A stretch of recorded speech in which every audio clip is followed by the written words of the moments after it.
blackballed, fracture versus bone bruise. Chris, what's your reaction to all this? Well, watching this, my first reaction was, is Iguodala a free agent? You know, because he has to go back to the Warriors for a year after this.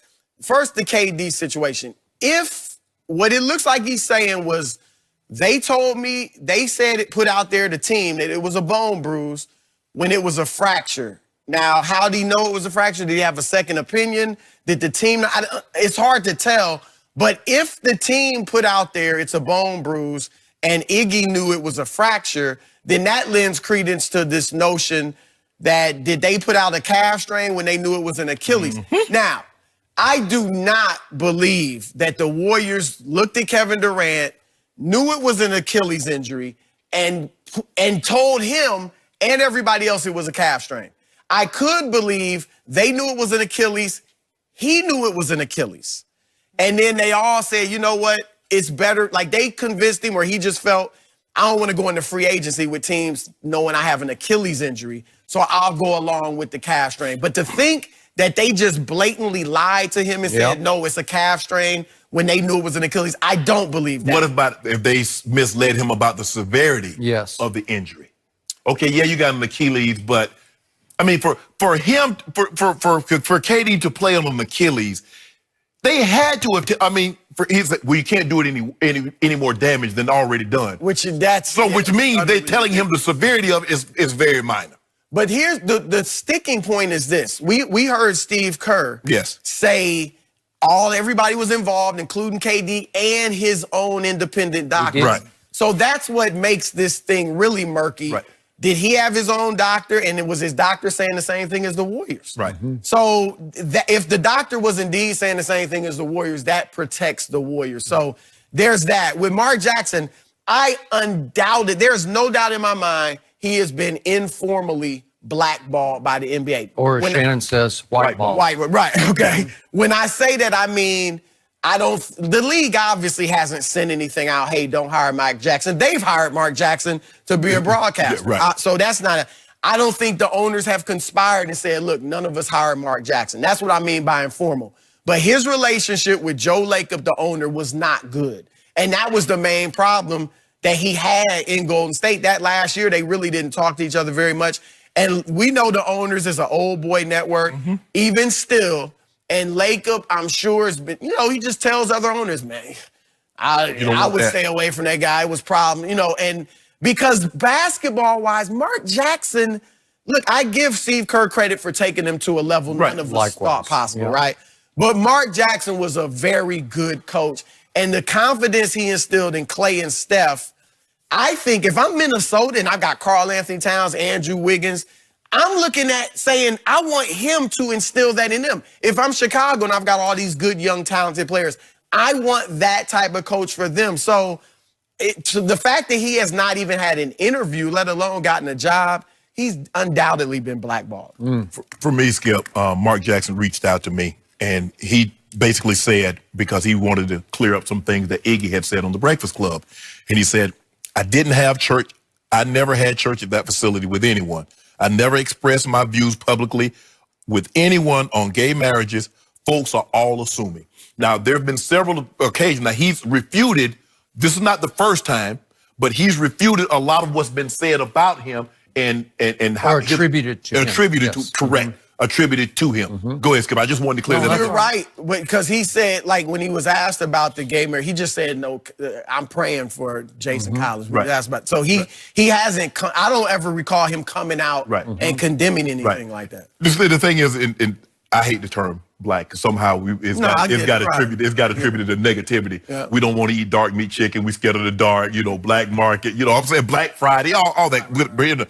I say white ball because see, Skip, Chris, in our community, we blackball somebody. That just means we don't mess with you. We can't prevent you from coming and going. But when they white ball you, they can inhibit your ability to get a job in said environment. I hear you. The Andre Iguodala, Skip, and I've said this having been an athlete, and I have a very unique perspective because I wasn't always, as they know me in Denver, as 84. I came in as 81. So I was a seventh round draft pick, Skip. When you get injured, okay, you're injured. There was really no expectation. But the better you became, the more they needed you out there. And these are subtle things. Hey, you okay? I know you don't have to be worried, but I know you'll be ready to go on Sunday. It's just Wednesday. I know you're gonna be. You see, my ain't gonna bigger the balloon. You talking about going on Sunday, but you hey, take as much time as you need. Everything's gonna be okay. And then your teammate, you good? Hey, bro, that game plan. You see that game plan? Man, that thing got you heavily involved. They know you're gonna be ready. I'm like, dude. So that's just Skip. That's just the way it is. And this is not unique to Golden State. Even though Joe Lacob said they're light years ahead, this is not unique to them. Basically, what they're saying is that they value winning. And they were willing to roll the dice with KD's help, with Klay Thompson's help. They were willing to roll the dice to get that three-peat because three-peat would have put them in very unique company. There have been a lot of teams that went back-to-back, Skip. Mm-hmm. The Pistons went back-to-back, the bad boy Pistons. But can you imagine if they'd have three-peated? That's what makes the Lakers, the last team, to three-peat. That's what makes the Bulls. That's what makes these teams so legendary is when you can put together three. And Golden State was willing to roll the dice to get to three because that's what, championship, you're going to ever be remembered. Now it's like, man, if KD hadn't have got hurt, if Klay, they're never going to reach that mythical, that pinnacle of being a three-peat, a three-time champ, excuse me. So we're juggling two very different issues here. Yeah. So I'm going to go back to the first one, the Durant issue. I'm with you about Andre. I have no idea what he's thinking about. He repenting. He set his own bridge on fire to go back over the Bay Bridge to wherever they're going to play. Skip, not to cut you off, but you remember you heard what he said about the Kyle Lowry? He said the dude, that's in his heart. You could tell that money, that's how he really feels. I'm like, oh. My opinion, quickly, because I want to get to you. I think he got caught up. He's on a hip hop show. If he had been being interviewed by me or an NBA reporter, I think he would have had his guard up a little more. But I think he got caught up in thinking maybe who's going to hear this outside of players? Maybe that's all I can. That's the only explanation I can think of, right? Because he damned his organization. Maybe that's all I can. That's the only explanation I can think of, right? Because he damned his organization by comparison. Yes. When he brought up his situation of the year before, and he went all the way to, they publicly called it a bone bruise. Well, that's the lowest of lows for an organization to lie about a fracture and call it a bone. Was it Achilles fraying? And they said, oh, you can't hurt it anymore, when obviously it is in danger zone. Yes. So not only, he has said several times before yesterday, oh, Kevin's coming back. He's definitely, well, now I don't know about Kevin coming back, because this would be a strong indication Kevin wouldn't want to rejoin an organization that did that to Andre and to him, right? Because it's kind of hard for Andre to go back to that. But he did this year, I don't know. Now to Mark Jackson. He was an excellent basketball coach. He was hardcore. He was a fundamentalist. He was staunch in his Christian beliefs and also staunch in his basketball beliefs. Yes. Because he taught them how to play at the rudimentary levels of, this is how you do this. This is how you win at this level. And you start on the defensive end. And he instilled in them a defensive mindset that paid huge dividends for Steve Kerr. Because I'm not sure that's Steve's forte. Steve's more he's more of offensive minded. And yet, if you look at their arc, those 3 years, he had Steph and Clay. Clay was a rookie, and Steph, I think, was in his second year, I believe. And here they go. They go 23 and 43. Then all of a sudden they go 47 and 35. And trust me, they took my Spurs to the brink in that first round. And Steph's ankles were still bothering him. But then that next year, they're 51 and 31, and they take the Clippers to 7 games, and it was just knockdown, drag-out rivalry game.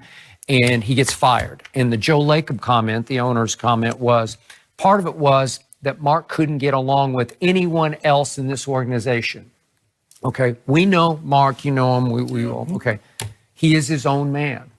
And it is his way or get out of my office is sort of his attitude. And when people come from upstairs to say, hey, maybe we tweak this, and no, he doesn't want to hear it. No, this is how you teach this game. We do it this way. And yet all of he's staunch in his religious beliefs because he was a pastor. Right. And he continued to be a pastor. And I know there was some concern on management's part that he's spending too much time trying to continue to be the pastor of the church in Southern California, which is in Van Nuys. Right. Okay, I think the bigger picture was they just did, to your point, he was just hard to get along with for Joe Lacob. Right. And once that bridge gets set on fire, then all of a sudden Joe Lacob's telling other owners, boy, he's just hard to get along with, right? Yeah, if you're the head coach, Skip, and you can't get along with the owner, it's kind of hard for you to keep your job. That is true. So many of the players loved him, including Steph. Yes. And that's the thing about the religious beliefs. First of all, and the same thing for the NFL. He's far from the only coach or player with strong religious beliefs. Right. And you got a ton of players on that team, including Steph Curry, who have very similar religious, They do. Christian religious beliefs. And Andre. Right, Andre too. Bob Myers used to go to chapel. You know, he may be a Christian. So that in Golden State, obviously in San Francisco, is an incredibly liberal area. Very open-minded. But that wouldn't explain these other parts of the country. You know, so I do think he's been whiteballed, as you would say. There's no question. And yet he has a very good job and he does it very well Yeah. on ESPN.